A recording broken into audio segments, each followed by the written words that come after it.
আসসালামু আলাইকুম। সকলকে নিয়োগ পরীক্ষার প্রস্তুতি চ্যানেলে স্বাগতম। ইতিমধ্যে প্রাথমিক সহকারী শিক্ষক নিয়োগ পরীক্ষার প্রথম ধাপ ও দ্বিতীয় ধাপের রেজাল্ট প্রকাশিত হয়েছে এবং ভাইবার ডেটও প্রকাশ হয়েছে। প্রথম ধাপের ভাইবার ডেটও প্রকাশ হয়েছে। তারই আলোকে আমরা আজকে ভাইভা বোর্ডে কীরকম প্রশ্ন হতে পারে বা ভাইভা বোর্ডে উপস্থিত হওয়ার বিষয়গুলো আপনাদের মাঝে বিস্তারিত এক নজর তুলে ধরব। ভাইভা বোর্ডে উপস্থিত হওয়ার আগে সব পরীক্ষার্থীকে নিম্নলিখিত বিষয়গুলো অবশ্যই ধারণা রাখা প্রয়োজন। যেমন ১ নম্বরে ছিল বাংলাদেশের ভৌগোলিক অবস্থান, আয়তন, জনসংখ্যা ইত্যাদি। এই বিষয়ে ভাইভা বোর্ডে যাওয়ার আগে আপনাকে অবশ্যই ধারণা রাখতে হবে। বিভিন্ন দেশের গুরুত্বপূর্ণ দৈনিক পত্রিকার নাম এবং আপনার নিজ জেলার আয়তন, লোকসংখ্যা, শিক্ষার হার, উপজেলা, থানা সংখ্যা ইত্যাদিগুলো।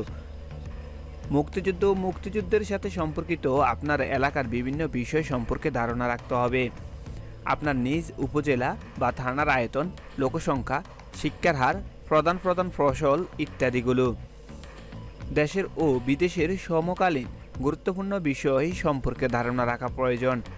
আপনি কেন শিক্ষক হতে চান এই বিষয়ে স্পষ্ট ও যৌক্তিক ব্যাখ্যা দিতে হবে বা ব্যাখ্যা রাখা প্রয়োজন। আপনার পছন্দনীয় কাজ কি বা আপনার হবি কি এই বিষয়ে আপনাকে প্রশ্ন তুলতে পারে। আপনার প্রিয় ফেভারিট বিষয়গুলো কি সে বিষয়ে প্রশ্ন থাকতে পারে এবং আপনার নামের সাথে সামঞ্জস্যপূর্ণ গুরুত্বপূর্ণ ব্যক্তিত্বের নাম উল্লেখ করতে বলা যেতে পারে অথবা এই বিষয়ে আপনাকে ধারণা রাখতে হবে। আপনার পঠিত কয়েকটি দেশি বিদেশি বইয়ের নাম জিজ্ঞেস করতে পারে আপনাকে। এই বিষয়ে অবশ্যই আপনাদের ধারণা রাখা প্রয়োজন। পরীক্ষার দিনে জাতীয় পত্রিকায় প্রকাশিত গুরুত্বপূর্ণ তথ্যগুলো দেখে নিতে হবে।